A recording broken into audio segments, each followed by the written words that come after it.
श्री समसम। तो फ्रेंड्स हमारे जो पूर्वज होते हैं उनका जो वीर्य बल होता है हमारे शरीर में, तो उन जिससे हमारा पूरा शरीर बनता है उसमें हमारा रक्त मांस मज्जा सब कुछ होता है, जिससे जिस वीर्य से हमारी जो शरीर की पूरी रचना होती है और ऋण हमारे पर होता है, जिसको हम ऋषि ऋण, देव ऋण, फिर पृथ्वी ऋण और पंचभूत ऋण ऐसे बोलते हैं। इसको हम कर्ज बोलते हैं। हम इसको फ्रेंड्स फर्ज नहीं बोल सकते कि हमारा फर्ज है, ऐसा नहीं बोलना है।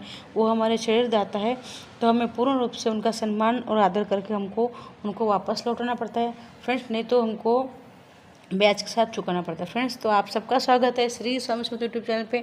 तो मेरे जो भाई बहन हैं, जो मेरी बहनें हैं, जो अपने माता पिता के लिए, सास ससुर के लिए, जो अपने पूर्वजों के लिए जो भी श्राद्ध पक्ष में जो ब्राह्मण को दान देते हैं, कौवे को खाना खिलाते हैं, गाय को, कुत्ते का और चींटी को, जो भी कुछ करते, यज्ञ करते, जो भी कुछ करते, तर्पण करते फ्रेंड्स, अवश्य करना चाहिए।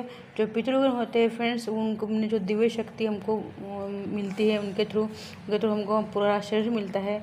अगर वो नहीं होते तो हम जन्म नहीं ले सकते। तो पीढ़ी दर पीढ़ी हम में उनका जो डीएनए होता है हम में चलते रहता है। तो फ्रेंड्स हमसे जो गलती होती है, अभी चाहे हमने अभी गलती नहीं की, हम बहुत अच्छे से पेश आए उनके साथ में, हम अच्छे से रहते हैं उनके साथ में, लेकिन हमारे पिता ने या हमारे पिता के पिता ने या हमारे दादा ने या हमारे परदादा ने या फिर हमारे पितामह ने अगर गलती की है तो उनकी गलती चलते चलते रहते हैं और उनको पता नहीं चलता है, तो वो हमको अभी इस जन्म में हमको भुगतना पड़ता है, क्योंकि तो उनको तो पता नहीं चलता है क्यों हो रहा है, तो वो पीढ़ी दर पीढ़ी चलती रहती है फ्रेंड्स। तो हमें उसका नुकसान होता है, तो हमको उनका जो कर्ज होता है हमको चुकाना पड़ता है। अगर हम नहीं चुकाएंगे तो वो क्या होगा, उससे वो बढ़ता ही रहेगा और हमारे आगे वाले जो नस्ल होती है फिर वहाँ से वो पूरा वहाँ से कट हो जाता है।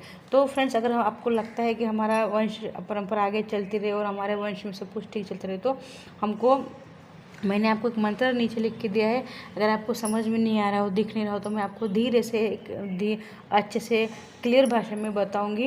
ये मंत्र है, आप चाहे तो यूट्यूब में सर्च कर सकते हो और मैं ये डिस्क्रिप्शन में भी आपके लिख के दूंगी और मैं यहाँ पे भी लिखा है, एक बार चेक कर लीजिए। तो फ्रेंड्स जिनकी अपमृत्यु होती है, अकाल मृत्यु होती है, रुद्र गायत्री मंत्र है, इसके दाप जो अगर हम इसको बोलते हैं रुद्र गायत्री जो बोलते हैं, इसके जाप से हमारी दुखी आत्मा जो होती है उसको शांति मिलती है। तो पितृदोष और पितृश्राप में क्या अंतर होता है, देखो हमारे जो पितृ होते हैं उनको हम अच्छे से रखते हैं और फिर हमको उनका दिल दुखाते हैं, उनको कुछ चाहिए वो देते नहीं है, तो उनका श्राप हमको लगता है। दोष कैसे लगता है, दोष इस तरह से लगता है फ्रेंड्स कि अगर हमको करना है, आज उनकी तिथि है और वो करना है और हमने नहीं किया तो दोष लग जाता है। तो ये हमें अवश्य करना चाहिए। हमारा जो करने का आज का उनकी तिथि है, उन तिथि पर उनको जो अन्न देना है, ब्राह्मणों को जो दान देना, जो ब्राह्मण लोगों को दान देना पड़ता है, कौवे को जो हम खिलाते या तर्पण करते, जो भी करते हैं हमारे जो कर्तव्य है, तो उसको हमको पालन करना पड़ता है। तो इसी प्रकार से हमारा जो ये हमारा फ्रेंड्स कर्तव्य नहीं, ये हमारा कर्ज है, ये हमको चुकाना ही पड़ेगा।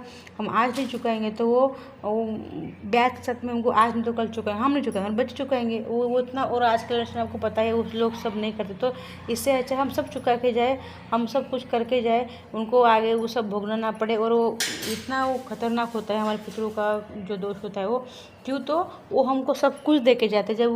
जब वो प्राण छोड़ के जाते हैं तो उनका घर, उनके दौलत सब कुछ, वो किसी की परवाह नहीं करते, वो हमारे लिए पैसा कमाते हैं, वो गलत काम करते हैं, सही काम करते हैं, दिन रात मेहनत करते हैं, रिक्शा चला के, वो सब कुछ कितनी कठिनाई करके हमको पालते पोसते बड़ा करते, हमको पढ़ाते, सब कुछ। वो जो भी खराब काम करते वो हमारे लिए करते हैं और अच्छा काम करते वो हमारे लिए करते, क्योंकि उनको जब हम जन्म लेते हैं उनको एक ही रहता है कि हमारे बच्चों को अच्छा शिक्षा देना, अच्छा खाना देना, अच्छा घर, अच्छा कपड़े देना। हम भी हमारे बच्चे के लिए ऐसे सोचते हैं ना, तो तब हम ये नहीं सोचते, हम क्या, जब हम बड़े बन जाते हैं, जब हमको बच्चे होते तब हमारे बच्चे के बारे में सोचते, लेकिन नहीं, हमको बच्चे के बारे में सोचना है, ये हमारा एक कर्तव्य है, लेकिन हमको हमारा माता पिता को भी वैसे ही पालना पड़ेगा, जैसे आप बच्चों को पालते वैसे माता पिता को पालना पड़ेगा, क्योंकि ये हमारा कर्ज है। हाँ, हमारे बच्चों को पालना हमारा जैसे फ़र्ज है, वैसे माँ बाप को पालना ये हमारा कर्ज है, हमको उतारना ही पड़ता है। ये हम नहीं उतारते हैं तो ये फिर आगे चल के हमारे बच्चों को और बहुत ही परेशानी में डालता है फ्रेंड्स। तो जल्दी बात को एक्सेप्ट कर लीजिए। जैसे आप बच्चों को, वो बड़े बच्चे और ये छोटे बच्चे, ऐसे बच्चे समझ के आप उनको पालिए। जैसे भी बुजुर्ग लोग होते हैं वो हमारे बच्चे बन जाते हैं, क्योंकि तो बूढ़े लोग होते हैं उनको कुछ भी समझ में नहीं आता, वो कुछ भी बोलते कुछ भी करते, क्योंकि उनको इतना भान नहीं रहता है क्या बोलना क्या करना, क्योंकि तो वो जो वो बुढ़े बनते हैं वो बच्चे के समान बन जाते हैं। फ्रेंड देखिए, आपके माता पिता होंगे, जैसे मेरे माता पिता है तो वो आपके माता पिता, और जैसे माता पिता है वैसे ससुर को भी पालिए, क्योंकि तो वो भी आपके भरोसे रहते हैं।